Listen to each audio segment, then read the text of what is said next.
बरेली की BDA colony है, उसमें रहने वाले रिटायर्ड दरोगा के पास एक IPS officer Alok Kumar phone करके कहते हैं कि दरोगा जी तुमने ये क्या बवाल मचाया हुआ है। दरोगा जी जैसे ही सुनते हैं कि सामने आईपीएस ऑफिसर जो कि सीबीआई में हैं वो बात कर रहे हैं, वो थर-थर काँपने लगता है दरोगा और कहता है कि साहब मेरी कोई गलती नहीं है, बस एक फ़ोन आया था व्हाट्सएप पर और फ़ोन आने के बाद उस लड़की ने अपने शरीर के एक-एक कपड़ों को उतारना शुरू कर दिया। वो कपड़े उतारती चली गई, बस मैं देख रहा था और मेरी कोई गलती नहीं है। तभी वो डांटते हुए कहते हैं कि तुम्हें शर्म नहीं आती, पूरे प्रदेश की पुलिस का नाम तुम ख़राब कर रहे हो, रिटायर हो गए हो तो क्या हुआ, हो तो दरोगा ही। जब इस तरह से डांट रहे थे, डांटते फटकारते कह रहे साहब मुझे बचा लीजिए, मुझसे गलती हो गई है। तभी वो एक नाम देते हैं, कहते हैं कि ठीक है संजय का फ़ोन आएगा, संजय सिंह से बात कर लेना और वो कोई रास्ता तुम्हारे लिए सुझा देगा। कुछ देर के बाद संजय सिंह का फ़ोन आता है। संजय सिंह दरोगा को फटकारते हुए कहते हैं कि ठीक है मैं इस मामले को संभालने की कोशिश करूँगा। 5 अलग अलग ऐप पर तुम्हारा वीडियो अपलोड कर दिया गया है, उसको हटाने के लिए 57,000 रुपये खर्चा आएगा। साथ ही जिस लड़की का तुमने अश्लील वीडियो देखा है, उसके उतरते हुए कपड़े देखे हैं, उसको भी हमें 10,000 रुपये देने पड़ेंगे और पुलिस को मैनेज करने के लिए 1,05,000 रुपये की ज़रूरत है। कुल मिला के 1,72,000 3 बार अलग अलग में पैसे डाल दिए जाते हैं और वो रिटायर्ड दरोगा ऐसा लग रहा था कि अब सब कुछ ख़त्म हो गया है, अब कोई उसे परेशान नहीं करेगा। लेकिन एक बार फिर से संजय सिंह का फ़ोन आता है और वो कहता है कि 83,000 रुपये और डाल दीजिए। जब 83,000 रुपये की और मांग की जाती है तब उसे यकीन होता है कि अब कुछ ना कुछ गड़बड़ हुई है, ऐसी गड़बड़ जो वो पहले समझ नहीं पाया था। सीधा दौड़ता हुआ नज़दीकी पुलिस स्टेशन यानी कि सुभाष नगर में पहुँचता है और वहाँ जाने के बाद एफआईआर दर्ज कराता है। 6 अज्ञात के खिलाफ एफआईआर दर्ज कर ली गई है, पुलिस जाँच कर रही है। जांच करेगी या नहीं करेगी, ये पकड़े जाएंगे नहीं पकड़े जाएंगे इसका तो कुछ पता नहीं, लेकिन इसी थाने का एक और मामला है।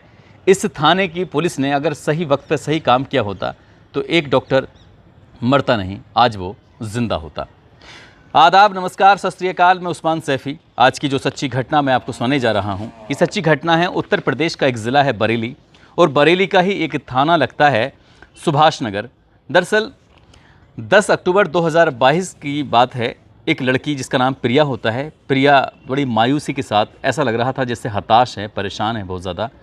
वो फ़ोन करके कहती है कि मेरी की बात डॉक्टर साहब से हो रही है। तो डॉक्टर साहब कहते हैं हाँ मैं बात कर रहा हूँ। कहती है डॉक्टर साहब मैंने बीएससी नर्सिंग का कोर्स किया हुआ है, मुझे एक नौकरी की तलाश है, क्या आप मुझे नौकरी दिलवा सकते हैं या दे सकते हैं। डॉक्टर ने जैसे ही ये बात सुनी कहा मेरे पास वक्त नहीं है, मैं बहुत ज़्यादा बिजी हूँ, फिर बात करना। डॉक्टर ये कहते हुए अपना फ़ोन काट देते हैं और काटने के बाद वो अपने काम में मशगूल हो जाते हैं। मरीज़ आ रहे थे, मरीजों को देख रहे थे, दवाइयाँ दे रहे थे और ऐसे ही वक्त बीतते बीतते शाम हो जाती है और सामने 2 लड़कियाँ बैठी हुई थीं। एक वो लड़की थी जिसने आज दोपहर में फ़ोन किया था, एक उसकी सहेली भी होती है। वो कहती है डॉक्टर साहब हमें कोई बीमारी नहीं है, हम कोई इलाज कराने के लिए नहीं आए, बस आपके पास आए हैं नौकरी के लिए, नौकरी दे दीजिए, बहुत ज़्यादा स्थिति ख़राब है, खाने के भी लाले पड़े हुए हैं। जैसे ही डॉक्टर से नौकरी की बात की जाती है डॉक्टर तमतमा जाता है, डॉक्टर को बहुत गुस्सा आता है। डॉक्टर कहते हैं कि मरीज़ बाहर इंतज़ार कर रहे हैं और तुम यहाँ नौकरी मांग रहे हो। नौकरी मांगने के भी तरीके होते हैं, जाके रिसेप्शन पे तुम्हें एक अपना रिज्यूमे दे देना चाहिए था, मैं देखता उसके बाद कॉल करता। लेकिन उन्हें डॉक्टर साहब को गुस्सा आता है, कहता है कि ठीक है मरीजों को आने दो और तुम यहाँ से चले जाओ। उन दोनों लड़कियों को डॉक्टर साहब डांटते हुए फटकारते हुए वहाँ से बाहर निकाल देते हैं। अब लड़कियाँ अपने अपने घर चली जाती हैं। लगभग 10 दिन बीत जाते हैं, यानी कि 20 अक्टूबर 2022 को एक बार फिर से वही प्रिया नाम की लड़की फ़ोन करती है और फ़ोन करने से पहले ही, हेलो बोलने से पहले ही उसने रोना शुरू कर दिया। रोते हुए गिड़गिड़ाते हुए कहती है कि डॉक्टर साहब मेरी माँ बहुत ज़्यादा बीमार है, अगर उसको वक्त पर इलाज ना मिला तो वो मर जाएगी। जैसे ही लड़की ये बोल रही है डॉक्टर साहब ने इस बार भी उसको अनसुना करने की कोशिश की। जब हूँ हाँ का कोई जवाब नहीं दिया तो प्रिया रोते हुए गिड़गिड़ाते हुए कहते हैं कि धरती पर आप लोग भगवान का रूप होते हैं, मेरी माँ को यूं ही मरते हुए छोड़ोगे क्या। जब इस तरह की बात कर रही थी, बहुत ज़्यादा रो रही थी, गिड़गिड़ा रही थी, डॉक्टर पसीज जाते हैं और कहते हैं कि ठीक है क्या बात है, क्या परेशानी है, तुम अपनी माँ को लेकर मेरे हॉस्पिटल पहुँचो और मैं उसका इलाज शुरू कर दूँगा। जैसे ही उस लड़की से ये कहा जाता है, कहती है कि मेरे पास एक वक्त के खाने के लिए पैसे नहीं हैं, मेरे पास किराए के लिए पैसे नहीं हैं, मैं अपनी माँ को हॉस्पिटल कैसे लेके आऊँगी, मेरे कुछ समझ में नहीं आ रहा। डॉक्टर ने कहा कि जिस वाहन से तुम आओगी उस वाहन के पैसे मैं दे दूँगा, तुम अपनी माँ को उस वाहन में किसी भी रिक्शे में कहीं भी लेकर आओ और मेरे सीधा हॉस्पिटल पहुँच जाओ। लड़की साफ इनकार कर देती है, कहती है कि डॉक्टर साहब आकर देख सकते हो तो घर पर आकर देख लो। अब मैं कहीं नहीं जाने वाली हूँ, मैं बहुत बुरी तरह से थक चुकी हूँ इस समाज से, आप सब से। जब इस तरह की भावनात्मक बातें कर रही थी, डॉक्टर पूछते हैं कि तुम्हारा एड्रेस क्या है, तो एड्रेस बताया जाता है कर्मचारी नगर। डॉक्टर साहब कर्मचारी नगर पहुंच जाते हैं, वहाँ इंतज़ार कर रहे थे, देख रहे थे कि किस घर में जाना है। तभी गाड़ी के पास एक लड़की आकर रुकती है, कहती है कि मैं ही हूँ डॉक्टर साहब, प्रिया जिसने आपको फ़ोन किया था। वो रो रही थी उस वक्त भी, और रोते रोते डॉक्टर साहब को लेके चली जाती है अपने घर की तरफ। वो घर लड़की का नहीं था, उसकी सहेली का घर होता है। प्रिया अपनी सहेली के घर ले जाने के बाद डॉक्टर साहब से कहती है कि कमरे के अंदर मेरी माँ बीमार लेटी हुई है, आप जाकर उसको देख लो। जैसे ही डॉक्टर साहब कमरे में जाते हैं, तुरंत कमरा बंद हो जाता है। डॉक्टर साहब समझ नहीं पा रहे थे, क्योंकि वहाँ कोई मरीज़ था ही नहीं। वहाँ थी तो एक लड़की थी जिसके शरीर पर एक भी कपड़ा नहीं था, वो निवस्त्र थी। और डॉक्टर साहब इस बात को देखने के बाद बहुत ज़्यादा परेशान हो जाते हैं। वो दरवाजे को पीटने की कोशिश कर रहे थे, वहाँ से निकलने की कोशिश कर रहे थे। दरवाज़ा खुलता ज़रूर है, लेकिन एक और लड़की थी जो प्रिया थी, उसने भी अपने कपड़े उतारे हुए थे और वो भी अंदर कमरे में पहुँच जाती है। 2 लड़कियां हैं, डॉक्टर साहब हैं, और डॉक्टर साहब भी जब यहाँ से जाने की कोशिश कर रहे थे तो 2 लड़के और मौजूद होते हैं मौके पर, जो पहले से ही फिराक में थे। डॉक्टर आएगा, उसको फिर हम अपने हिसाब से देखेंगे। डॉक्टर के शरीर का एक एक कपड़ा भी उतार दिया जाता है। निवस्त्र करने के बाद डॉक्टर की वीडियो बनाई जाती है, और वीडियो जब बना ली जाती है, डॉक्टर के साथ अश्लील हरकतें भी की जा रही थी। डॉक्टर अपने आप को रोकने की या उन्हें रोकने की बहुत कोशिश कर रहा था, लेकिन बात कुछ हद से जब आगे बढ़ जाती है, पूरा दृश्य एक कैमरे में क़ैद हो जाता है, मोबाइल में क़ैद हो जाता है। डॉक्टर रोता है, गिड़गिड़ाता है, लेकिन उन लड़कियों पर, उन लड़कों पर इस बात का कोई असर नहीं पड़ रहा था। इसके बाद डॉक्टर ने कहा कि मुझे छोड़ दो, मुझे माफ़ कर दो, तुम्हें जो चाहिए मुझे बताओ। तभी कहते हैं कि बस तुमसे पैसे चाहिए। अब पैसे, डॉक्टर साहब उतने पैसे तो लेकर घूम नहीं रहे थे। तभी डॉक्टर साहब कहते हैं कि मेरे अकाउंट में लगभग 50,000 रुपये के आसपास पड़े हुए हैं, ये रहा ATM, ये रहा इसका पिन। लड़का बाहर जाता है, बाहर जाने के बाद ATM से पैसे निकालता है। 3 अलग अलग बार में ट्रांजैक्शन से लगभग 50,000 रुपये वो निकाल लेता है, और निकालने के बाद आता है और डॉक्टर साहब से कहा जाता है कि और पैसे चाहिए। अब 1 लाख रुपए की और डिमांड की जाती है। डॉक्टर साहब कहते हैं कि मैं दे दूंगा। डॉक्टर साहब को वहाँ से कपड़े पहनाकर घर वापस भेज दिया जाता है। अभी चारों लोग खुश थे, अच्छे, ऐसे लग रहा था जैसे उनकी मनचाही मुराद पूरी हो चुकी है। डॉक्टर साहब घर जाने के बाद बेइंतहा परेशान हो जाते हैं, गिड़गिड़ाते हैं, रोते हैं। किसी को उन्होंने अपनी दिक्कत, अपनी परेशानी बताई नहीं थी। लेकिन 1-2 दिन बीतने के बाद डॉक्टर साहब के पास फ़ोन पहुँचता है कि डॉक्टर साहब पैसे का इंतज़ाम हुआ है कि नहीं हुआ है। अगर पैसे का इंतज़ाम कर सकते हो तो ठीक है, नहीं कर सकते हो तो पूरे बरेली शहर को ये वीडियो जब दिखाया जाएगा और जब तुम्हारी इज्जत का जनाजा निकलवाया जाएगा, तब तुम्हें शायद इस बात का एहसास होगा कि तुमने जो किया है, या तुम जो एक अच्छा चेहरा लेके घूमते हो। क्योंकि वीडियो बनाया इस हिसाब से गया था। डॉक्टर साहब डर जाते हैं, और डॉक्टर साहब उनके लगातार हनी ट्रैप का शिकार होते चले जाते हैं। डॉक्टर साहब से लगातार डिमांड की जा रही थी। डॉक्टर साहब उनके आगे रोते हैं, गिड़गिड़ाते हैं, लेकिन जब कोई सफलता नहीं मिलती, डॉक्टर साहब के पास पैसे भी ख़त्म हो रहे थे। इसलिए डॉक्टर साहब ने 3 दिसंबर 2022 को ही सीधा सुभाष नगर पुलिस स्टेशन जाते हैं, और वहाँ जाने के बाद पूरी कहानी, पूरा वाक़या बताते हैं, और कहते हैं कि मुझे ब्लैकमेल किया जा रहा है, मुझे बहुत ज़्यादा परेशान किया जा रहा है। अगर इस उम्र में, क्योंकि वो बूढ़े थे, कुछ उम्र ज़्यादा हो रही थी, कह रहे थे कि अगर इस बात का पब्लिक को पता चलेगा, रिश्तेदारों को पता चलेगा, उनके बच्चों को पता चलेगा, तो वो किसी को मुँह दिखाने लायक नहीं बचेंगे। इसमें मदद चाहिए। पुलिस से मदद मांगी जाती है, FIR दर्ज तो हो जाती है, लेकिन पुलिस इस मामले को उतनी गंभीरता से नहीं लेती जितनी गंभीरता से पुलिस को लेना चाहिए था। और उनका जो आतंक था वो लगातार बढ़ रहा था। वो डॉक्टर को लगातार ब्लैकमेल करने की कोशिश कर रहे थे। जब वक्त ऐसे ही आगे बढ़ता चला जाता है, डॉक्टर साहब पूरी तरह से हताश हो जाते हैं। उन्हें लगता है कि शायद अब कोई मदद उनकी करेगा नहीं, और एक दिन वो अपने घर में फांसी का फंदा बनाते हैं, और फांसी का फंदा बनाकर उस पर लटक जाते हैं, और अपनी ज़िंदगी की लीला को हमेशा हमेशा के लिए ख़त्म कर लेते हैं। जैसे ही घर वाले, परिवार वाले दरवाज़ा खोलते हैं, डॉक्टर साहब मर चुके थे।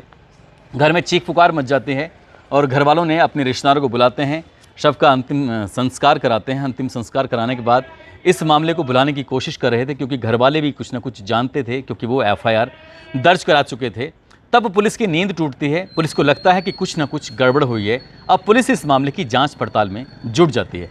मामला जब इस ज़िले के SSP तक पहुंचता है, SSP प्रभाकर चौधरी तक पहुंचता है, वो नज़दीकी पुलिस स्टेशन पर बहुत ज़्यादा नाराज़गी व्यक्त करते हैं। कहते हैं कि मुझे इस मामले का हर हाल में खुलासा चाहिए, तुमने इस मामले को पहले गंभीरता से क्यों नहीं लिया। डांटा जाता है, फटकारा जाता है। डांट फटकारने के बाद कुल मिलाकर अब पुलिस अपनी जांच पड़ताल करती है और जांच पड़ताल करने के बाद पता चलता है कि जिस लड़की को प्रिया समझा जा रहा था वो प्रिया थी नहीं, वो हिमानी शर्मा थी, जो कि ज़िला बदायूं है। ज़िला बदायूं का एक गुलड़िया गांव लगता है, वहां के रहने वाले होती है। और इसी तरह से जब पुलिस उसको गिरफ्तार करती है 20 जुलाई 2023 को, और पुलिस उससे अपने तरीके से जब उससे सख्ती से पूछताछ कर रही थी तो उसने पूरी कहानी पुलिस के सामने बयां कर दी कि हमने किस किस तरह से डॉक्टर साहब से वसूली की है, किस किस तरह से उनका वीडियो बनाया था, किस किस तरह से उन्हें बुलाया था। डॉक्टर साहब तो इस दुनिया में नहीं रहे, लेकिन उनके जाने के बाद उनके परिवार वालों को पता चलता है तो उन परिवार वालों का भी रो रो कर बुरा हाल हो जाता है। अब इस लड़की से और भी पूछताछ की जा रही थी तो पता चलता है इसने कई सरकारी कई गैर सरकारी लोगों को इसी तरह से फंसाया था।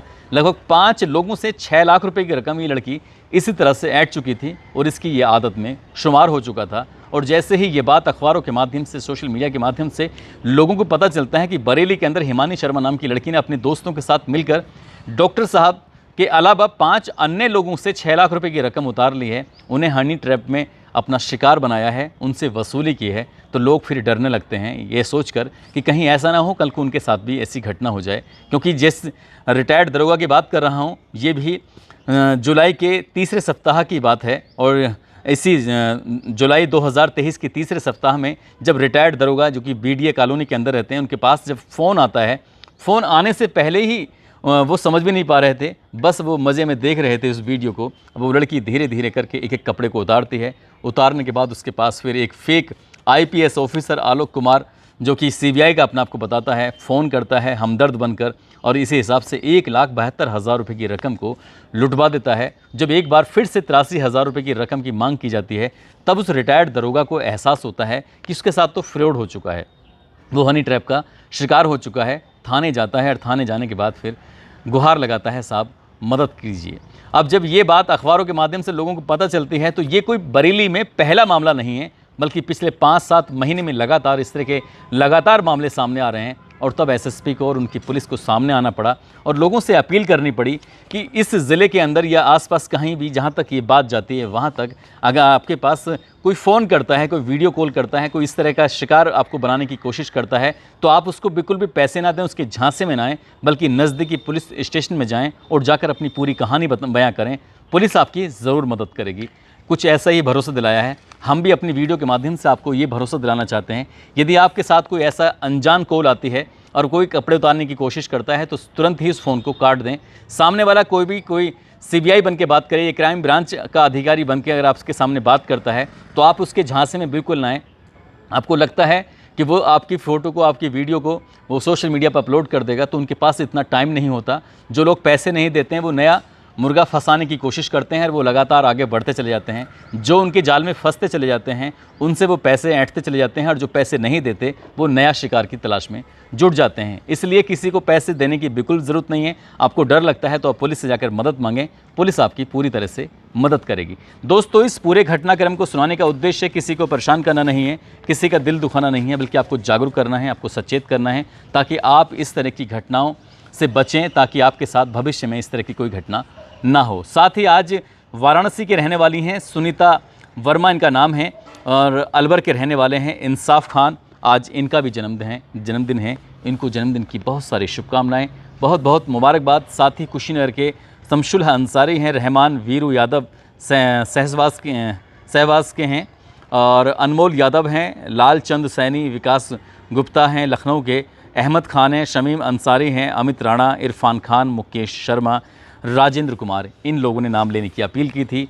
आप सब लोग अपना ख्याल रखें, सुरक्षित रहें। जय हिंद, जय भारत।